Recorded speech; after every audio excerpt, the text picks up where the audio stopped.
to The Finance Files, a podcast hosted by best friends Brittany Carter and Whitney Coford, with occasional appearances from Whit's dad, Greg Coford, and other guests. We talk about all things finance, including investing, trading, economics, capital markets, and business management. Learn the investor mindset with us. Disclaimer, this podcast is for entertainment purposes only and not investment advice. Please do your own research before making any investment decision. And on that note, we are heading into Think Like an Investor Thursday, where we are going to be talking through how you do that critical thinking when making an investment decision. And we kind of talked about how we wanted to approach this, and we've been somewhat abstract during the week talking about the general principles, but today we're going to really get into the nitty-gritty of how you want to think like an investor, looking at either a large publicly traded company like an Apple or Facebook and Nvidia of the world, or looking at a smaller company, because the approaches that we're going to want to take for those are both very, very different. So with that, Whitney, do you want to start us off in terms of how you approach kind of the larger company investing versus smaller? Well, so I actually don't look at a lot of large companies as a personal, or I guess in my personal portfolio, and I'm just a passive investor currently. So that's what we talked about for retirement. But I do look at a lot of small stocks. So I was actually going to flip it back to you, Brit, because you have the background as an analyst and looked at some of these larger companies. So what, and maybe I'll chime in about, oh no, that would be different for a small cap. Okay.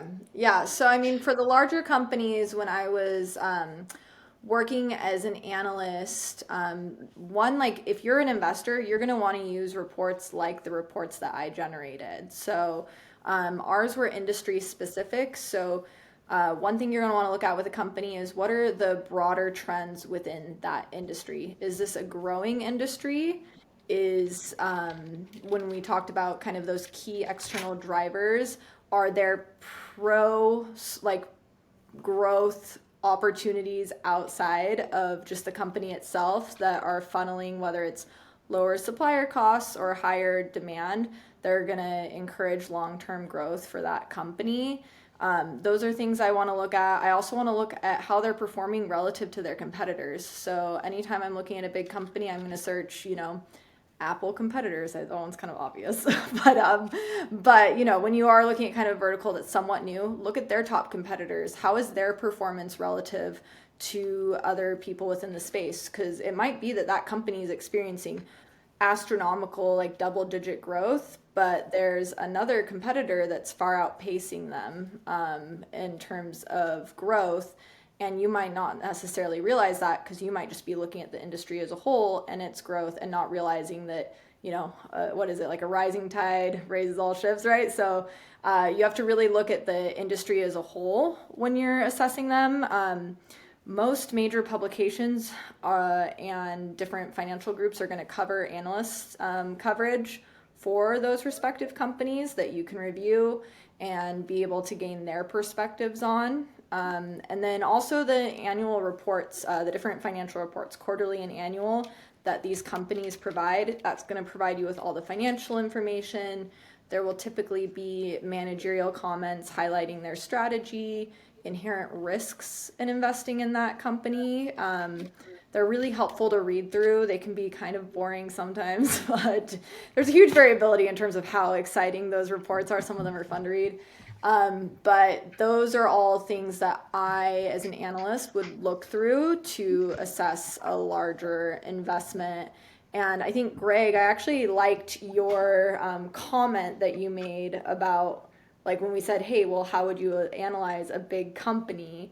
And I think you had an interesting take on that, if you want to share.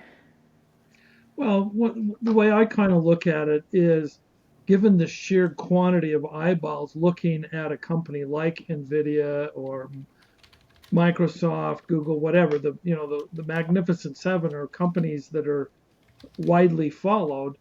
The odds of an individual who's not an industry insider finding something that the market doesn't understand or the market's missed is extremely small. And so the time and effort in trying to find something new probably isn't time well spent, in my opinion. It's not to say you wouldn't invest in them. It's just to understand that pretty much what everybody needs to know is known. So when we say that though, like what's known and what the valuation is aren't necessarily one and the same. So do you feel like these, Magnificent Seven or these larger companies are overvalued or about at value? I'm curious your take on like how you would assess that beyond just the Well, information being yeah, available. it comes down to trying to figure out what the valuation metric is. If you're going to say, oh, let's look at their historic cash flow and use a Graham-Dodd method and look at their assets, etc., yeah, they're wildly overvalued under those metrics. But Pause. What is historic cash flow and the Graham Dodd method? so so if you look at the historic cash flow, in other words, the amount of cash that a business generates, and that's one of the key metrics that Warren Buffett looks at is what is the cash does the business generate? He's not worried about accounting tricks to do this or that. He wants to know how much money's in the bank and how much money can they put in the bank. So if you look at that cash flow and then you say, oh, I'm going to discount that based on prevailing rates or whatever, you can say, oh, the company has an enterprise value of X because it generates this much cash consistently. And as long as you expect that business to continue, then that cash flow will continue and that valuation is sustained. Graham Dodd is a historic, they published a book on securities valuation that looked at what a company's liquidation value was. In other words, if you sold off everything, what were you left with? And paid down all the debt, what were you left with?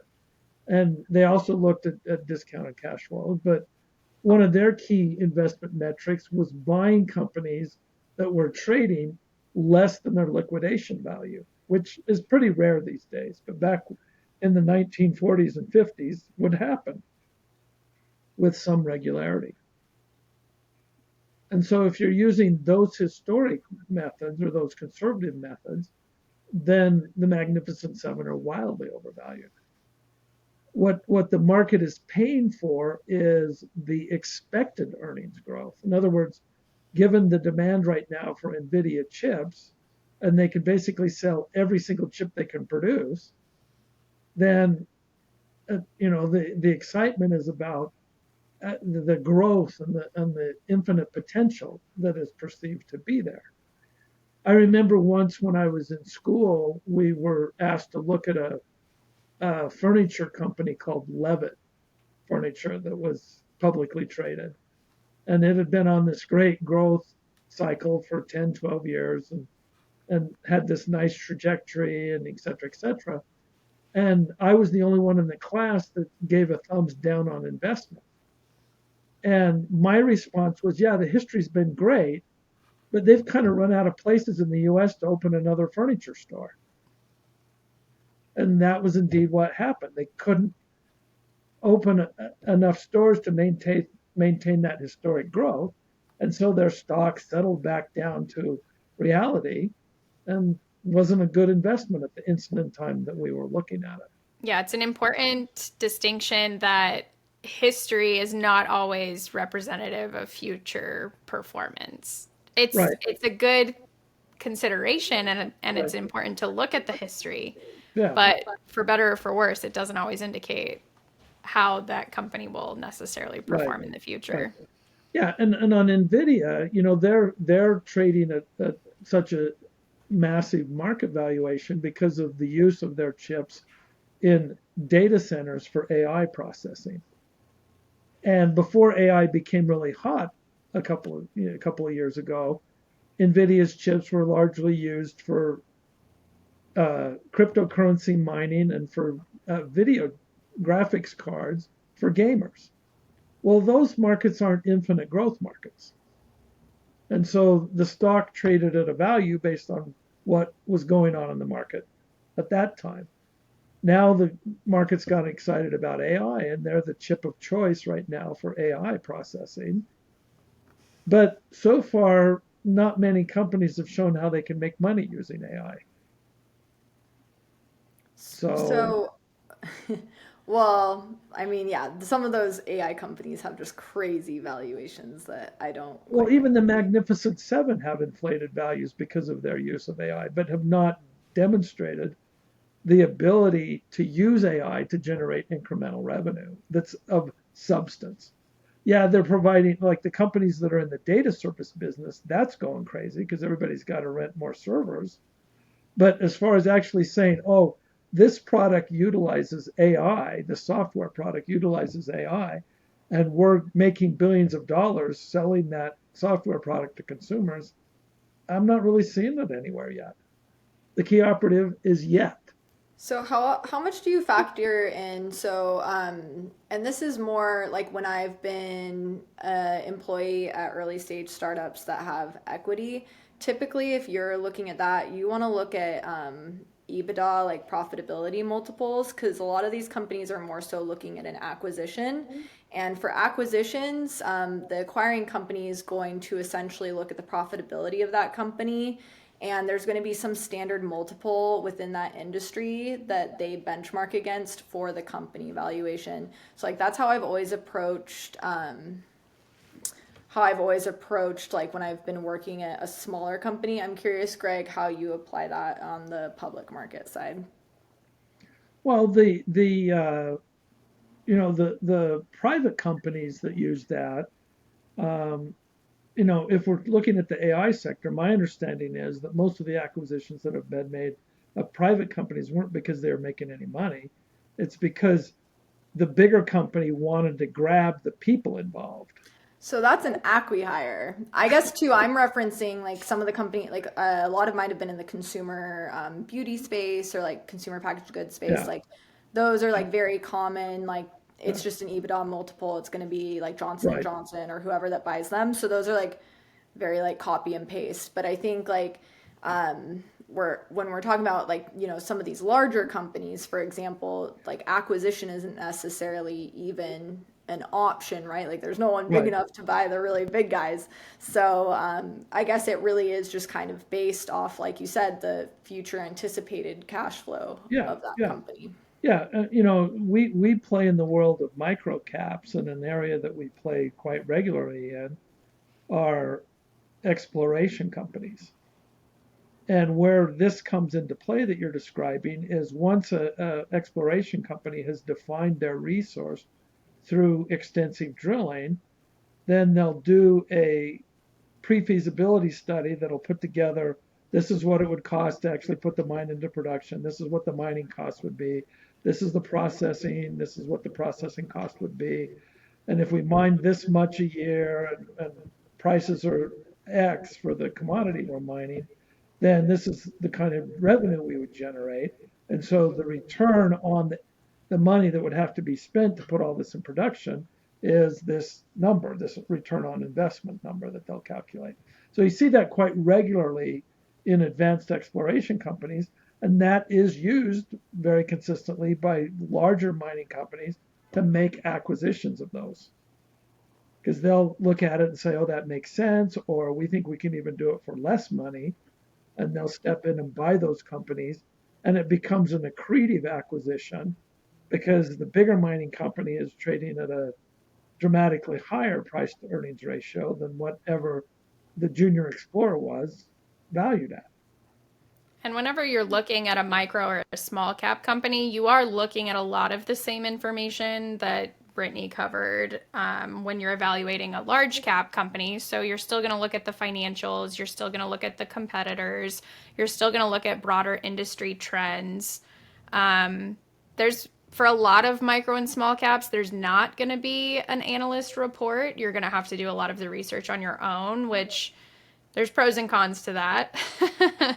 And to Greg's point about, with a larger company, there's not going to be a gotcha, or you're not going to find information that maybe the average individual doesn't know, but that is more of a possibility with a micro or a small cap. There may be, and especially because I think micro and small cap companies a lot of times tend to be a little more, they're working on, stuff that's really cutting edge or really early stage. It's going to be much riskier. So you really have to spend more time evaluating the pros and cons of those risks and the likelihood of the technology or the mine actually, going into production. So Sure. there's similar considerations, but I think you probably have to spend more time doing your own research on some of the smaller companies. But I think a really important aspect to researching companies for potential investment that applies across the board is coming up with your own thesis. What do you think is going to happen? And why does that make the company a good investment? And you have to decide that for yourself for whether you're investing in a big company like Apple or a tiny little exploration stage junior mining stock. Yeah. And the thing to keep in mind is that both ends of the spectrum and everything in between can have phenomenal returns if you're able to pick the right company. There's a company in our portfolio, and I won't name it simply because we're not trying to tout it, but this particular company has outperformed Apple on a 5-year basis, on a 1-year basis, on a 6-month basis, and on a 3-month basis. Last time I bothered to look at all that a week or so ago. So, and its market cap is like $35 million. But on a percentage return basis, it's actually outperformed Apple and it's outperformed the S&P 500. So you can get that on both ends of the spectrum. You just got to do your homework.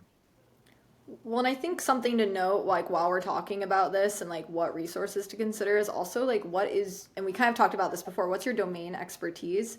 Because I went to a mining conference with Whitney and, I'm smart, but all that stuff was going over my head. I had no idea what some of the and she even asked certain things like, "Oh, what's this type of drilling, and why is that like specific type pertinent?" Right? Like that was more on the technical side. So I would also encourage if you're really thinking about doing individual stock picks and not just doing a broader index fund, really think about like what are you interested in? What do you know well? Where you're going to do that research. Like if you're like, oh, since Whitney and Greg talked about exploration mining companies, I'm going to do that. And you start doing the research and it's putting you to sleep and you don't find it interesting, like find something else that aligns with your interests, because if you want to be excited about the information, and I think it's cool because you've got you're literally mining for gold. It's like this exploration, it's literally called exploration stage, but it's fun because you're actually exploring in the wilderness to find gold. That's cool. But you want to make sure you like what you're researching so that you actually do the due diligence, and like we said, just make sure those sources are reputable. Well, and the tough thing about the reason that's so important and the tough thing about investing and doing due diligence is it's not like one and done. You have to continually stay up to date on the market and what the company's doing because at any given time something could change that's going to affect your thesis. And so you periodically have to check in and keep an eye on your investments and reassess, has my thesis changed, do I need to adjust accordingly? So Definitely. An appetite for volatility. I don't think we definitely need to just do a little bit of that as well. Like a lot of these industries like crypto, if you can't stomach the thought of your money dropping 50% or your stock dropping 50% in value overnight, don't invest in crypto. Like find a more stable industry to invest in. So just one more factor. We are definitely at time, but wanted to highlight these, and I think we did had fun highlighting kind of some of the differences between the smaller and larger companies that you might consider investing in. So tune in tomorrow for Fundamental Fridays, where we will talk about some of the critical thinking behind the news that we absorb, and hopefully you can take a look at some of the information you're taking in to make your investment decisions.